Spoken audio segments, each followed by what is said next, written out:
What's up, Buttercups, and welcome to Helen's Homemade Kitchen. If you're new here, I make customizable dishes that you can add your own flair to, with tips and tricks along the way. And if you like what you see, please be sure to like and subscribe below. Now on to our project of today. Today we're going to be making ginger spice cookies. This is a request from a frequent viewer that would like to know just how my delicious Christmas cookies are made. You know, it's not Christmas, but it's definitely a time where we all need a little bit of comfort. So today, what we need to start off with are our dry ingredients, and then we'll move on to our wet ingredients. So we're gonna start with our dry ingredients. We have 2 1/4 cups of flour already in our small bowl that we'll use. I'm going to add 2 teaspoons of baking soda, 1 teaspoon of ginger, ground ginger, and 1.5 teaspoons of cinnamon that are all in this container.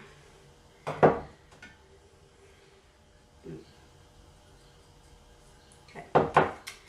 We're also going to add 1/2 teaspoon of salt.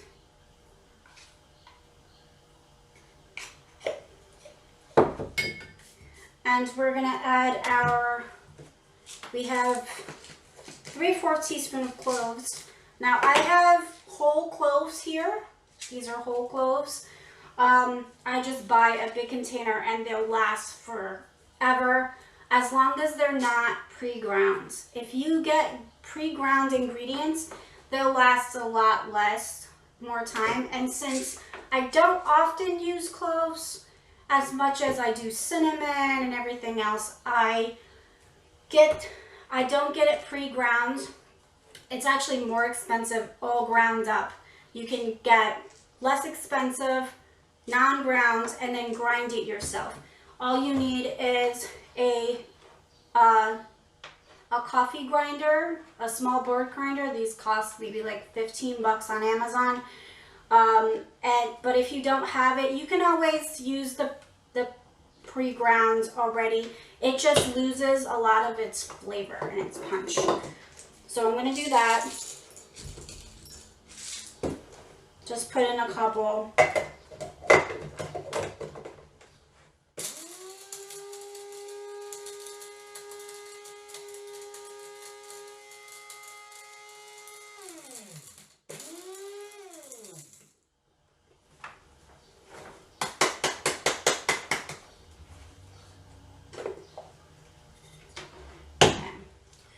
Then you can take out 3/4 of our teaspoon.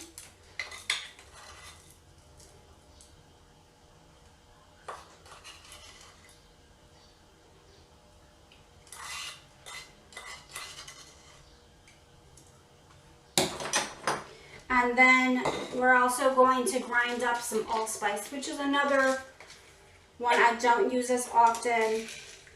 I do like to put these in my stocks though. And you only need 1/4 teaspoon of that, so not very much.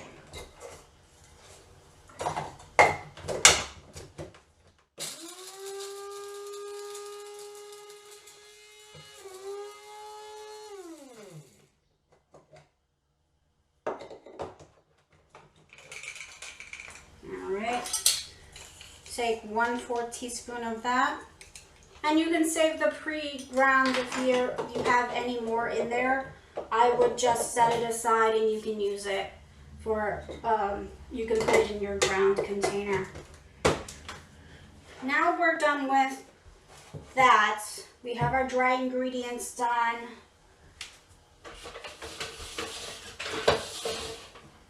I'm going to give it a little whisk.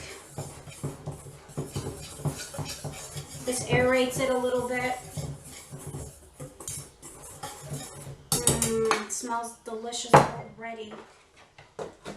Okay. So set that stuff aside, and now we want to do the wet ingredients. So the first thing we're going to do is we'll pull out our stand mixer. If you don't have a stand mixer, you can always use a handheld mixer. The cookies tend to have a little bit of a harsher effect on your handhelds because the motor is a lot smaller. It's not always able to handle especially big batches of cookies. So you can use it, and you can also do this by hand in a bowl with a bowl and a spatula. It's not that big of a deal. I just personally like to use my stand mixer because it's that much faster. Now, first thing you'll need is a half stick of room temperature butter. Make sure it's room temperature. You don't want it melting and you don't want it too hard because then it's going to be hard to mix together. And then we want to use 1/4 cup of shortening. Now, could you use all butter? Certainly, but your cookie will be more crisp and not nice, soft, and chewy. Okay? So just be aware of that. If you don't have shortening, that's okay. Your cookie will be different. It will not be nice and soft. It will be nice and crisp, which is good for ginger snaps as well. So, turn this on for a little bit and then we'll add our sugar.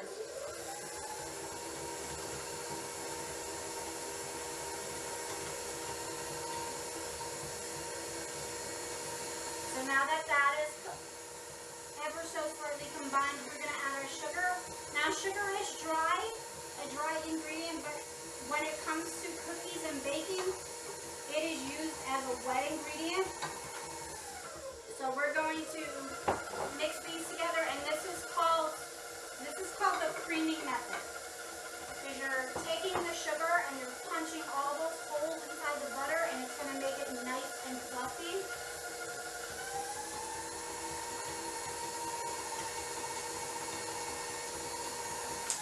Be sure to stop it every once in a while, and if you have any dry sugar on the side or butter that's stuck in the middle that's not mixing well, just try to push it together.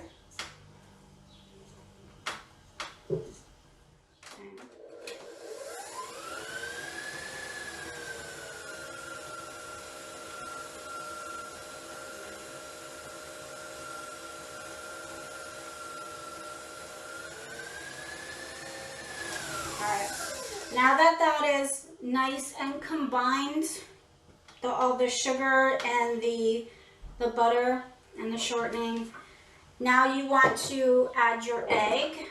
Again, I like to crack my egg on the table into a container before I put it inside of my stand mixer. This way I don't get eggshells in there.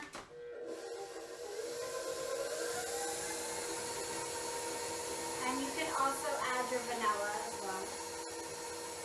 You have a teaspoon of vanilla and 1 egg. Put in our molasses. Now, if you've never used molasses, it is strong. It is a syrup. It is, if you use brown sugar, which, you know, we often do here, molasses is just, it's mixed with the sugar. It's mixed back in with the sugar because it's taken out of the sugar, but it's mixed back in with the sugar, and that's how you get brown sugar. So if you ever need brown sugar and you don't have any more, but you do have molasses and you have white sugar, you can mix the two and make brown sugar. But I know not a lot of people carry this anymore. This is much of a very old school ingredient. You can substitute it for dark corn syrup, half and half of dark corn syrup and honey. And you can always substitute with just honey, but your flavor will be very drastically different. So molasses definitely has that like very distinct taste and flavor that you don't get from much of anything else. All right, so we're gonna put in 1/3 cup of molasses. And this is very sticky, so try not to get it on anything else. And immediately wash if you do put it in a container, immediately wash it. Where is my, okay. Oh, it is. Okay. Scoop it out. Try to get all of it out.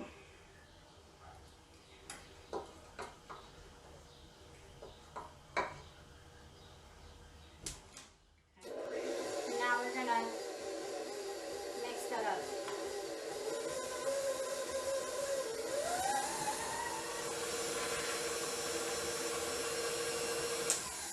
And again, scrape down the side walls if you need to.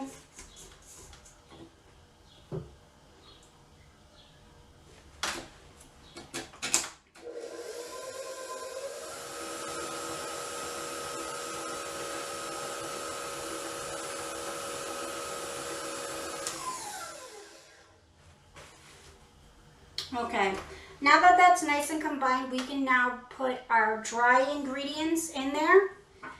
Before I do though, I wanted to stop. I forgot the most important thing is nutmeg. So I like to also grind my nutmeg inside my dry ingredients. It slipped my mind earlier. You'll just take your microplane. I like a microplane zester if you grater, and it has like the very small sides. That's great. You can also use dried nutmeg, but again, dried loses its flavor, especially when it comes to nutmeg. So it's a very different flavor when you use the actual nutmeg, the whole nut.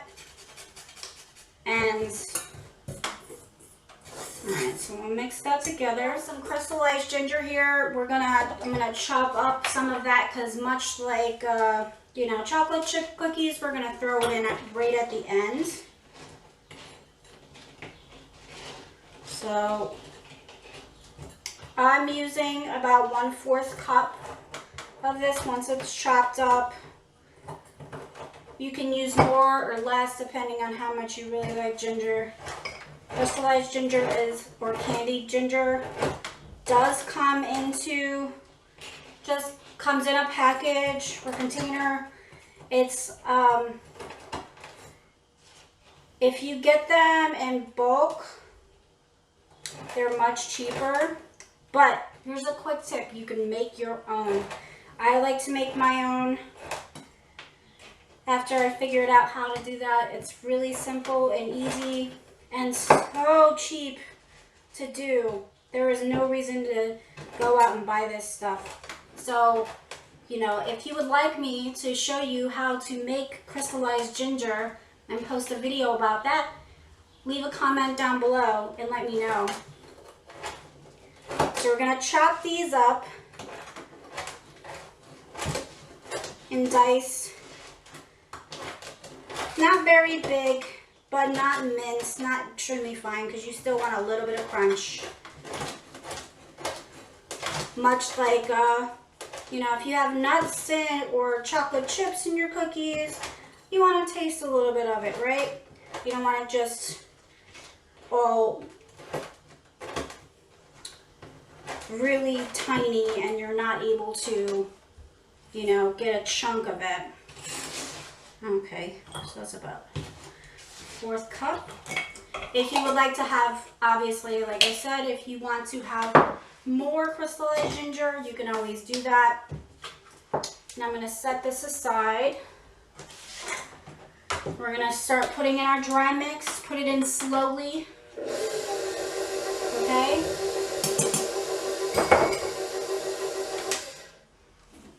Put in the dry. I like to put in half. Hold it back.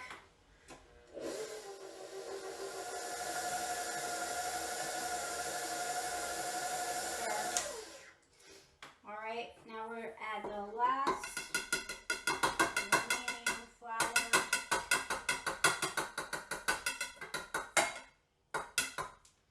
Okay.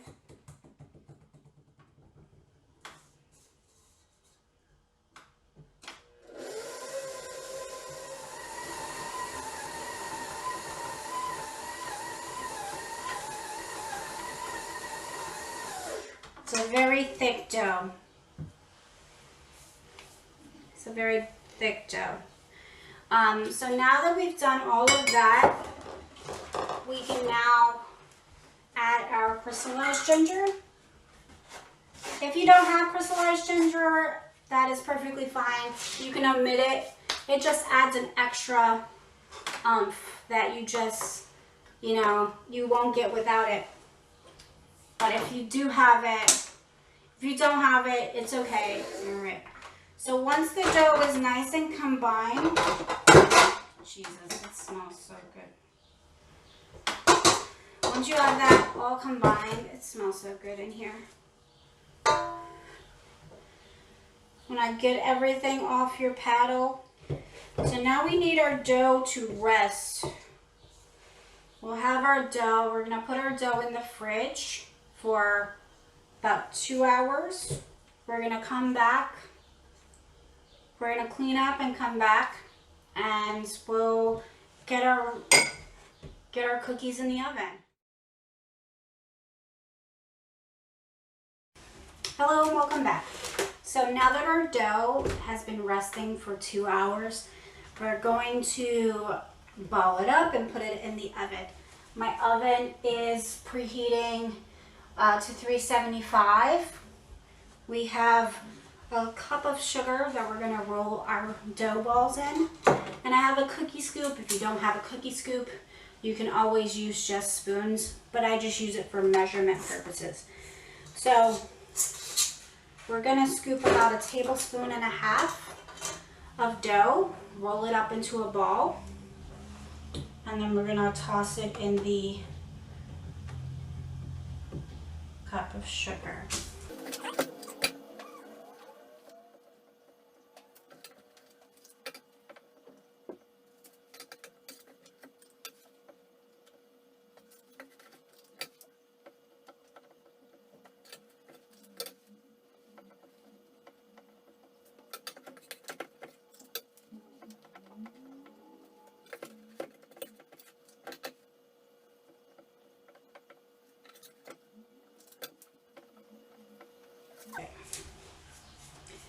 So now that we have our cookies all ready to go, we will put them in the oven at 375 degrees for 10 to 12 minutes.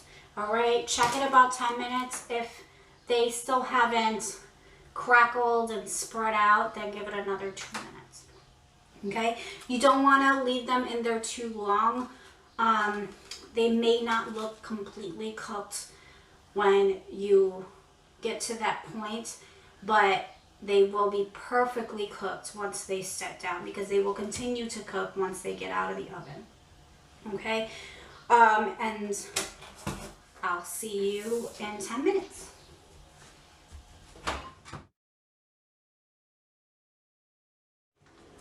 Welcome back. So now that the cookies just went off, I'm about to pull them out.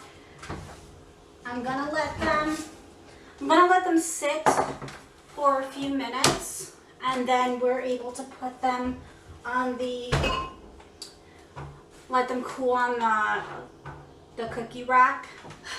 And just a reminder to like and subscribe below, and if you have any of your own cooking tips, please leave them in the comments. I would love to hear them, as well as any ideas you have for future cooking videos. Okay? And this is Helen's Kitchen. Thank you for watching. Enjoy.